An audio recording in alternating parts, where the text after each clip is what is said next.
I think it's pretty safe to say that by far, one of the big exciting elements that serves as the driving force for the hype of this movie has all to do with Palpatine's return and how he's going to be portrayed by Ian McDiarmid once more in Star Wars The Rise of Skywalker in order to close off the sequel trilogy in a satisfying way by J.J. Abrams. This is Mike Zero. Make sure to subscribe if you're new to the channel for future Star Wars content. Now, what's really exciting about this film is that we do know that Episode 9 is, of course, going to answer many of the different questions from the past two Star Wars movies, as well as really changing our perception of the past 8 Star Wars films that come before this one, and that Palpatine and Kylo Ren are going to be used in unexpected ways by JJ and crew. Now, on top of all of this, these past couple of weeks or so, we've been learning a whole lot more about this film, and when it all comes down to various shot descriptions of the upcoming Episode 9 film, this is where things begin to get very exciting for this movie.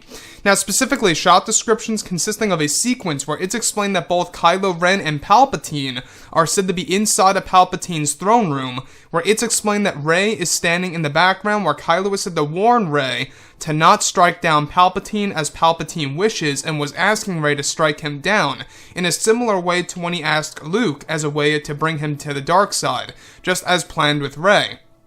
Now, Kylo is said to prevent this from happening, where Palpatine is said to lift off of his throne, where Kylo is described to shoot a streak of Force lightning at Palpatine, where as this happens, it's explained that Palpatine also shoots lightning toward Kylo's attack, where as this happens, it's explained that when the two streaks collide of lightning, it's actually and eventually turns into a red color, before both Kylo and Palpatine are said to fling backward into the walls of his throne room, where Kylo is said to take down and kill some of Palpatine's Sith loyalists that are decked in black and red robes. This is where it's explained that Palpatine is able to use the Force to lift up Kylo Ren, where he gives him a lecture about his grandfather of Darth Vader, and how Kylo is in no way compared to him, and how he has no match for the power of the dark side. This is where Rey is said to step in by using 2 blue lightsabers blocking Palpatine's lightning strike toward her, where the 2 blue sabers are said to be Anakin and Leia's, that Rey got from Luke Skywalker's Force Ghost earlier on in the film. So let's go over a couple of parts about this. Now, first things first, I think that the thing that a lot of fans are going to love about Kylo Ren in this movie is, of course, his new powers, one of which being the ability to use Force lightning against Palpatine. Now, to me, I think that this is going to be a very interesting type of scenery to see 2 dark side users using Force lightning toward each other in a live-action Star Wars movie where the blue lightning is actually said to eventually turn red due to the energy actually touching each other, and how it's going to be a moment where they're using a lot of the power of the Force against each other, where they eventually fling into the walls. Now, Palpatine is actually said to be a very powerful and dark, sinister figure in this movie that's going to make it seem like Palpatine is far stronger than ever before in comparison to, the prequels and the originals. Now, the great thing about this, though, is that it's actually described that Rey is said to use Leia and Anakin's lightsaber at a certain point in time in this movie. So basically wielding 2 single-bladed lightsabers and protecting herself against Palpatine and defending Kylo Ren, and basically trying to catch Palpatine's attention away from Kylo and to direct it toward herself. So this is Rey's way of saving Kylo Ren in the moment. Now, what I like about this is that this is, of course, a 2-on-1 lightsaber duel / Force duel between the 3 different characters. Now, Palpatine is said to be very powerful in this movie, almost like how he was when he was fighting against Yoda in Revenge of the Sith, except far stronger than that.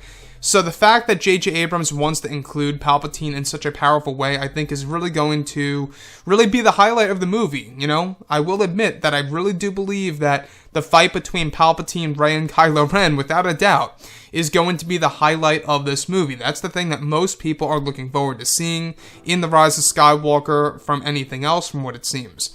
So, with that being said, these Sith loyalists, alright, Kylo Ren is said to destroy them one by one. They are said to be basically these characters decked out in black and red robes. They almost remind me of the Imperial Guards from the way I imagine them, but they are going to be far different in design. And you can really see what JJ's trying to do. It's almost like that this is his take on Kylo Ren taking down the Praetorians, from what it seems, except the Sith Master is actually alive in this scenario. So, what's exciting about this too is that we, yes, get to see the limits of Kylo Ren's power, right? We do get to see the pinnacle of his power, of his dark side capabilities, of using Force lightning to a point in which he's able to use it against Palpatine, where the lightning eventually turns red, very much like the sun in Star Wars: The Clone Wars. And that's a very interesting note here, is that it makes a lot of sense now as to why JJ talked a lot with Dave Filoni, and of course, why Force lightning could very well be red.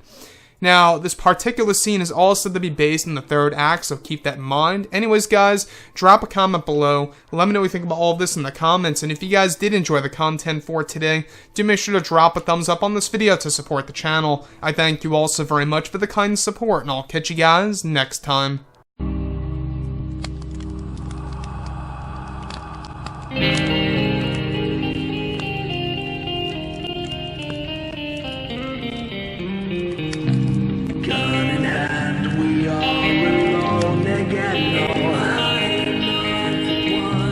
Night to moon, we hear them moans again. No.